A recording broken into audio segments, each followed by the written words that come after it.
3, 2, 1. You ready? You're listening to the Real Pineapple Podcast Network.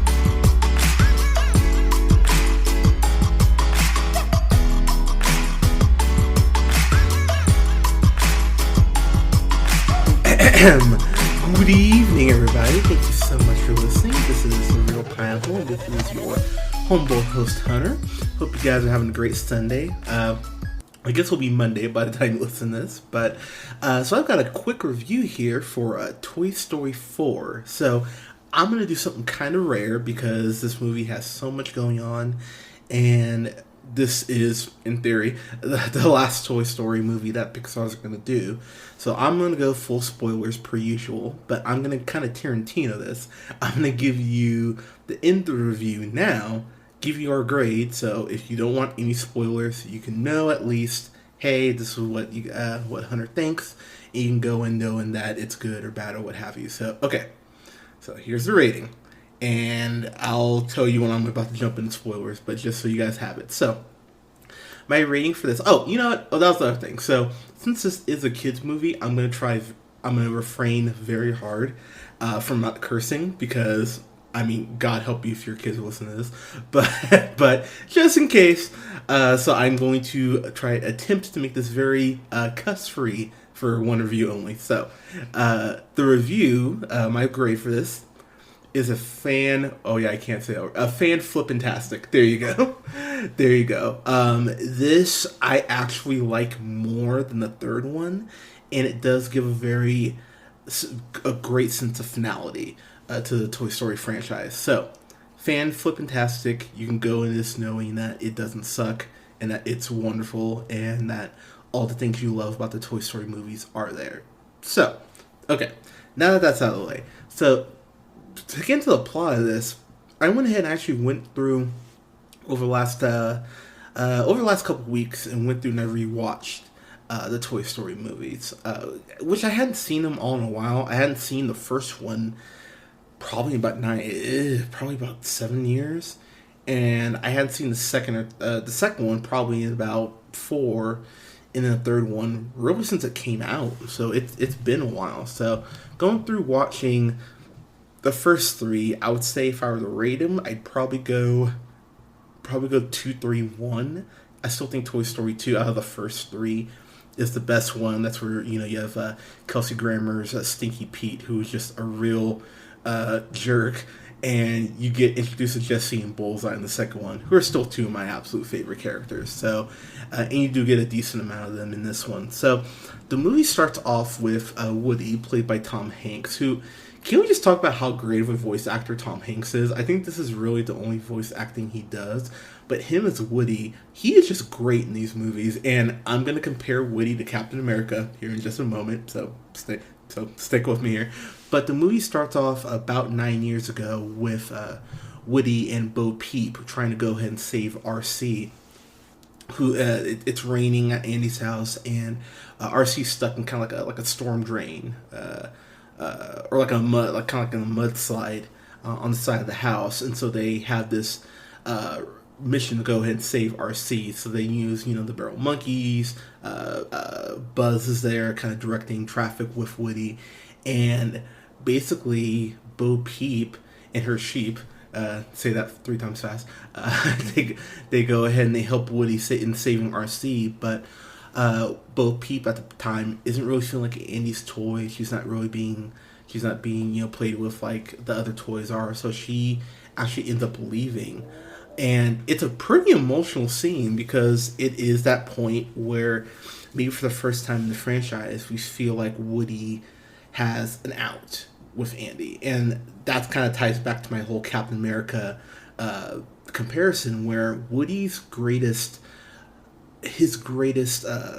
attribute, his biggest strength has always been his sense of loyalty, whether it's to the other toys or later on to Buzz with their friendship, or his loyalty overall that encompasses everyone is his loyalty to Andy. And seeing that play out over the first 3 movies, it just shows how incredibly loyal Woody is. And you think about Captain America just being loyal to the average person, to America, America's interests above his own. And, when you get to Endgame, where that goes, how he kind of makes a selfish decision, admittedly well-deserved, might I add, to, go ahead and live his best life through a alternate timeline.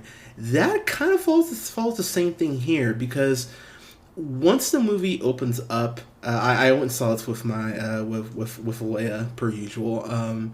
So we went and saw this, and I remember even whispering over to her at a point. I know how this is going to end, because the movie does very much kind of go like, hey, this is not maybe about the end that you want. This is more about the journey to get there. And I can see how some people might be irritated is not the right word, but they might be they might go, really? That's where we're ending this? But it's not a bad thing. The movie very much kind of gets you prepared for where it's going to go. And for me, when it got to where it went, I went, yeah, this is kind of where it needs to go, honestly, if you want to give that final sense of finality to it. And talking to John Cooley, who I'll get to in a moment here, he really does kind of put the kibosh on the fact that it will be a Toy Story 5. Now, granted, this is Disney and Pixar, and Disney loves money more than they love mouse ears, so it's very possible they find some sort of way to do a fifth one if this just makes $1 billion, which it easily could. Let's be fair, but where this ends, it does feel like they are very happy with where this is ending, and that they don't need a fifth one, which they don't. But then again, I didn't think they needed a fourth one, and they proved me wrong there. So Woody basically goes ahead. He's kind of trying to lead the room with a Bonnie, and Bonnie is just the cutest little girl. Just whenever she's on screen and she's emoting, I just felt nothing but care for that kid. And now I fully admit she kind of looks like a light version of my sister when she was 5, so maybe that's part of it. But it was just really sweet to see her just so, and this is gonna sound weird, but why not? Just with the climate we're in with the news, and just how everyone seems like is at odds politically, it was very nice to just see something pure. And walking with Leia to the theater and everything, seeing all these kids just excited and not broken like the world sometimes does to people. And it was just really cool to see that positivity, and kind of just immerse myself in that for a couple hours. I was like, oh, what a concept. Now, granted, this has some darker moments, which I'll get to here, but it was really cool just to be in that theater with all those kids just so excited about this. And I would tell you too, I think you can take your kids to this without them seeing the first 3, but I think where it ends up, it's going to lose a lot of its impact if you don't take them to see, or you don't rent all 3. They're like $4 for on Amazon. Just rent them. It's fine. But I would really recommend doing that, because your kids, if you want them to have the full experience, they should see everything. They should see everything leading up to this. So Woody basically ends up sneaking into Bonnie's backpack because she ends up going to a kindergarten orientation. She asks her parents if she can take a toy, and they're like, well, the school's rule about toys. And I'm just going to say, you don't get a lot of Bonnie's parents in here, but they're the biggest villains in this movie for me, because just when they went, no, you can't take a toy, I was like, you dickhead parents. Oops. You jerky parents. All right, sorry, that's lit.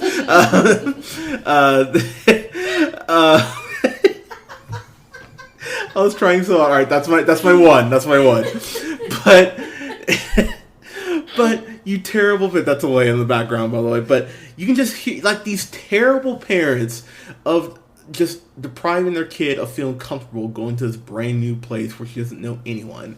And the first thing that happens when she sits down to do arts and crafts is this kid comes and just steals her crayons. It's like, you jerk, what's wrong with you? Just doesn't even say hi to her, and she says hi to him, and he just goes, whatever. It's like, oh, you stupid. So, her parents are terrible, but Woody sneaks into her backpack, helps kind of throw arts and crafts up on the table and everything. And one thing that's so great about this movie is the art direction on it. Just the way that the visuals work with the story.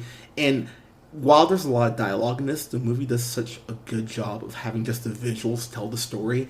Woody, of course, doesn't talk to the girl because that would be awkward. But the way that he's grabbing, like crayons out of the trash that happen to be there to throw up on the table for Bonnie and everything, it's really cool to see just how much Woody really does care about this, about Bonnie. So Bonnie ends up making this spork creature named Forky, who's voiced by Tom Hale. I can never remember if it's Hale or Holly. I think it's Hale, but he's become a really great voice actor in himself. Going ahead and he's played the Joker multiple times, or voiced the Joker. He's voicing the Joker in that new Harley Quinn series that DC Universe is putting out, if memory serves. But he was great in Batman Ninja. I mean, he was on Rick and Morty. I mean, Veep is the thing I know him from. He's great on there. He's done a lot of great stuff, and I'm just really happy that he's continuing to do so well, because he's absolutely delightful. And Forky, I will say, I was a little worried because I thought he could have ended up like the Porgs from Star Wars, like just this very cute thing that's put there for advertising and for to sell toys. I was really worried about that, and even seeing the trailers, I was like, this fork is kind of bothering me. The spork is kind of bothering me already, and I have to say, Forky works so incredibly well. It's a little confusing how this works as well as it does. The story on this was Rashida Jones and Will McCormick. They helped them. They were on the story. So Will McCormick has only done a couple things. He did a Mob City TV series. He worked with Rashida Jones on Celeste and Jesse Forever, which I was not a fan of. We reviewed that, I want to say, way back in the day, back in 2012, I think we reviewed that. So yeah, go check the channel for that. But I was a little worried when I saw that him and Rashida, that he was at least going to be working on this. Rashida Jones, of course, as Ann Perkins from Parks and Rec and Karen on The Office. If you haven't watched Angie Tribeca, you should. She was great on there. But I was very impressed with the story on this, because while Toy Story 3 really is the whole concept of of loyalty and growing up and everything, this is more about protection and about being overprotective of, really, you can put in your kids, your dog, whatever you want to fill that blank with. But Woody plays so much of a father figure here to Forky. There's this point where Forky, one of the best ongoing jokes in the beginning of the movie, and it kind of carries through, is that Forky is trying to throw himself away because he's a toy, and he's like, well, I'm a spork though, so why am I still here? So Woody is constantly just catching him trying to jump out of windows or jump into trash cans and moving trash cans and all this stuff, because Forky is just being and it is being kind of terrible, but you understand it because it's not his instinct to be a toy, and he doesn't understand what a toy is. So that father-son relationship really works here. There's a point, of course, where you see in the trailers that Forky finally gets away. It just jumps out of this moving trailer because Bonnie and her parents, her evil parents, go on a field trip, not a field trip, a family trip before the week before school starts. And so this is a weird rescue mission. So you have Woody and Forky on their own adventure trying to get back to this trailer park that Bonnie and her parents end up staying at, while they're for the night.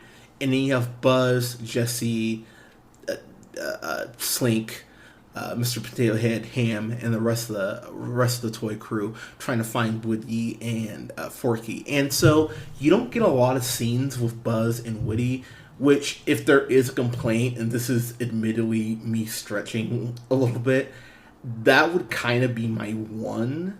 But to be honest, the movie, where it goes and where it ends up, it can't really afford to have them together. It kind of actually, it's almost like Stranger Things last season, where, I wanted to see more Eleven and Will together, but for what that story needed, they need to be separated. It's the same thing here, and you do get some scenes with them earlier in the beginning, and a really great scene at the end that just works so freaking well that I was just like, okay, this kind of makes up for the lack of scenes earlier.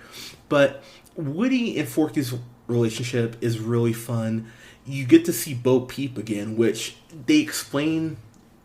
I explained earlier. They explain where she's been, why she wasn't in the prior two movies, which I'm happy they did, and they didn't just have her pop back up because that would have been awkward. But Bo Peep is like this almost this Wonder Woman type, where she's just so independent and she don't need no man, and and it's really cool to see what her character's gone through, and it makes you feel very sympathetic for her. I love where her character goes and how she's introduced back into the fold.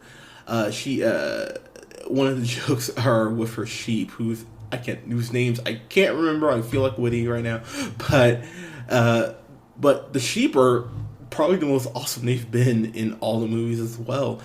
As far as other new characters, you get Forky, you get Duke Caboom, who's voiced by Keanu Reeves, who was just having such a great summer between being announced as being, one like your co-star in a Cyberpunk coming up, seeing him in John Wick, Parabellum, which if you've listened to our review, which if you haven't, you should.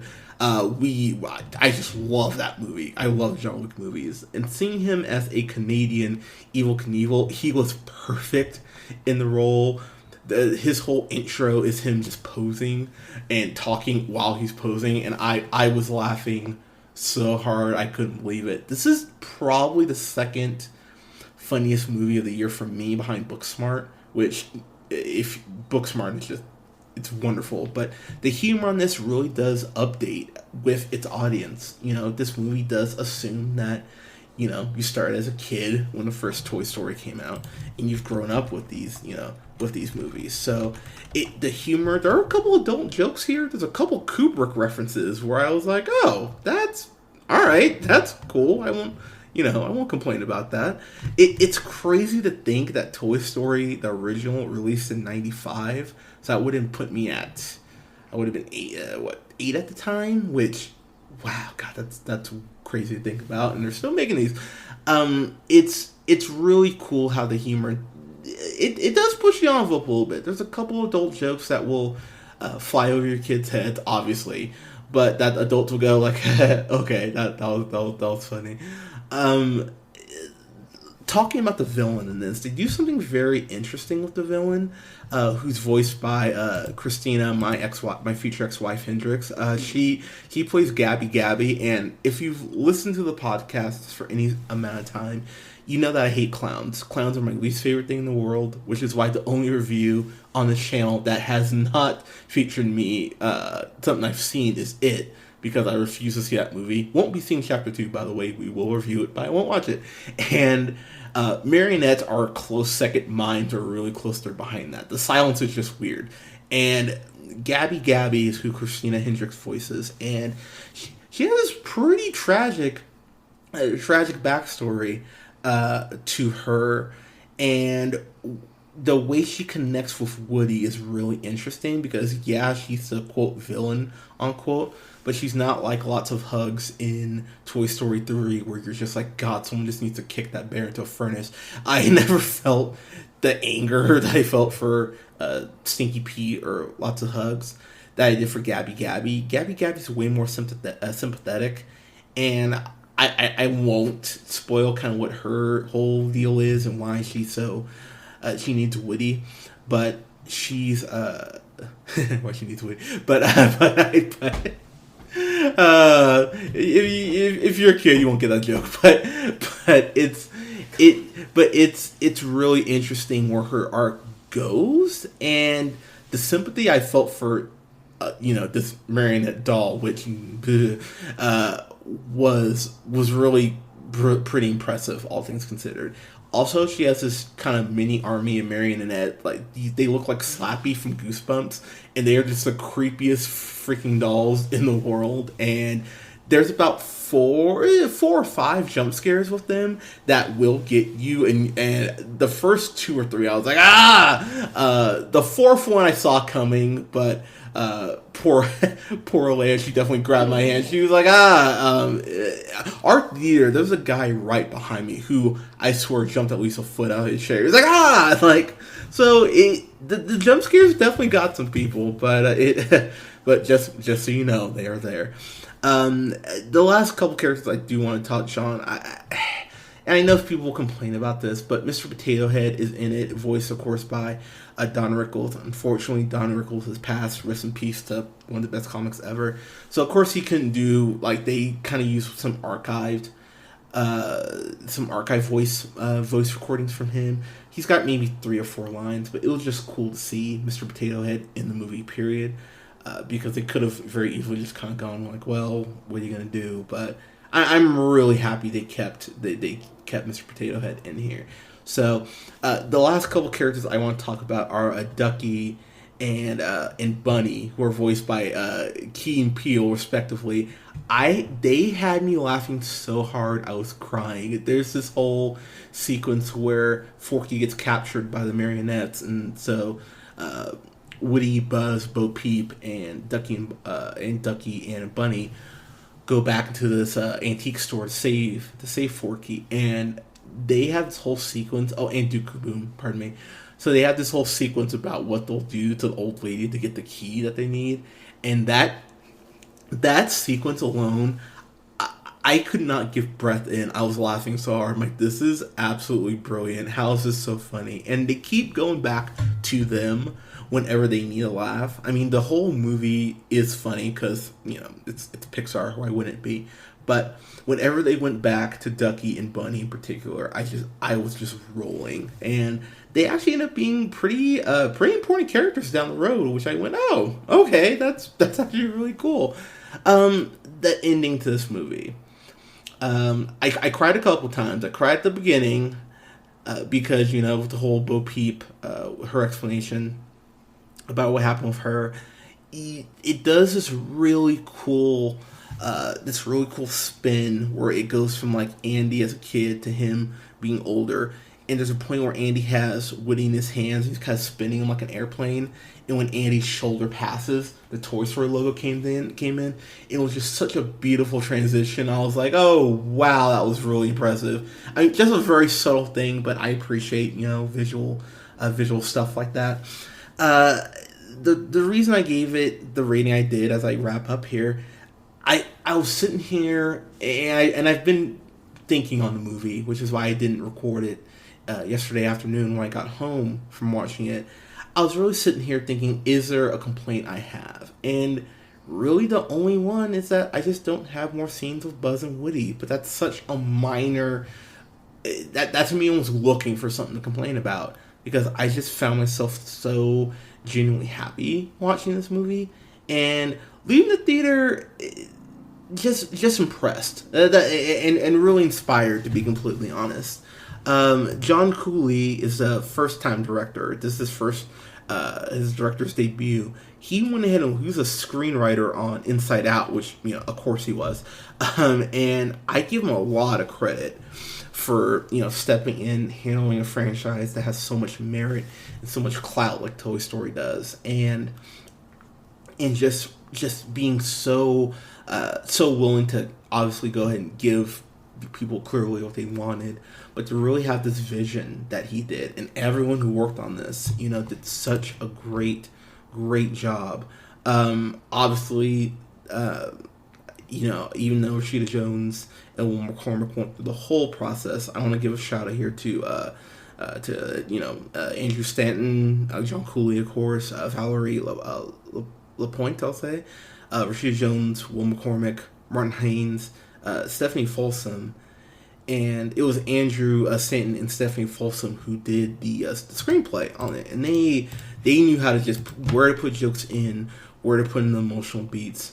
Andrew Stanton was a writer on John Carter, which is not great, but he was a writer also on Finding Nemo, Monsters, Inc., Toy Story 2, A Bug's Life, Toy Story, and then WALL-E. And if you guys haven't talked to me about WALL-E. I love WALL-E. I think it's probably Pixar's second most underrated film, right behind Ratatouille, because Ratatouille is amazing.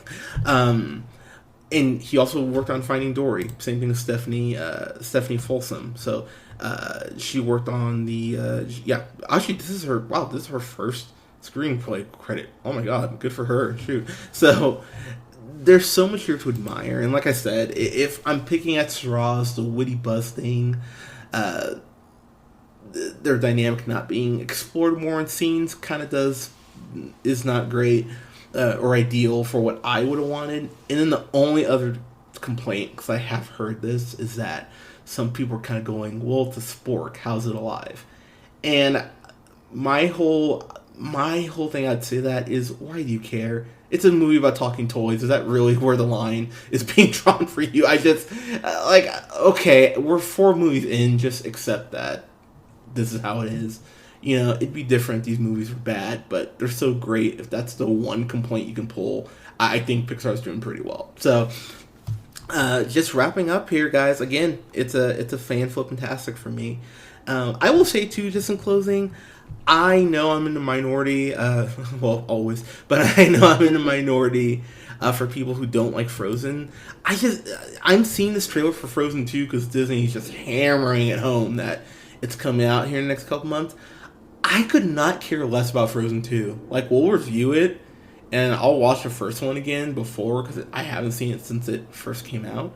But yeah, I don't care. I really don't care about Frozen 2 at all. I really wish you were making Tangled 2, because that's, out of the 2, that's actually one that should get a sequel, and for whatever reason they went, well, I know they went Frozen because of Let It Go, and it made a bunch of money, but whatever, it should be Tangled 2, not Frozen 2, but anyways, I digress.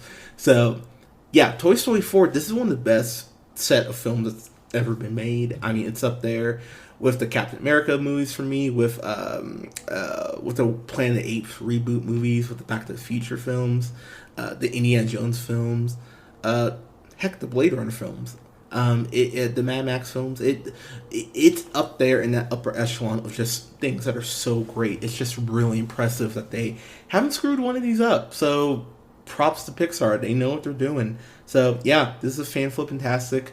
Take the kids, go see it. Take the hubby, take the wife. It's just heartwarming, and I just left the theater feeling good. So I highly recommend it. Go see this. It's already made, I believe, made 118 million domestic. Yeah, that's just, yeah. So it's the best opening weekend in the entire franchise. So it's only behind The Incredibles 2, which made 182.7 million its opening weekend. I remember how insane that was. Finding Dory's 135.1 million, and then Shrek the Third's 121.6 million, which I really wish it beat Shrek the Third, because Shrek the Third is terrible. But yeah, what are you gonna do? Maybe the 5th one. But guys, thank you so much for listening. Let us know what you thought of Toy Story 4 in the comments below. You can go ahead and like us on Facebook at The Real Pineapple. You can go ahead and follow us on SoundCloud, iTunes, Apple Podcasts, Google Podcasts, Spotify, and Podbean at The Real Pineapple. You can follow yours truly on the Twitter at JHunterRealPineapple. You can follow Scott on Twitter at Nearmanthefirst, who will be back for our Spider-Man Far From Home review. Yes, we can't wait to have you back on Mike, Scott. And you can follow Colin on Twitter at TheReelOneal. Guys, thank you so much for listening. We'll have a review up this weekend for Yesterday. That new Beatles, that movie about the only guy in the world who knows about Beatles songs. I'm excited for that. I love music movies like that. And I'll have a review up as well for Jessica Jones Season 3, which I just finished this past weekend. And yeah, there's a lot to break down on that. So, guys, thank you so much for listening. We'll talk to you soon. Take care.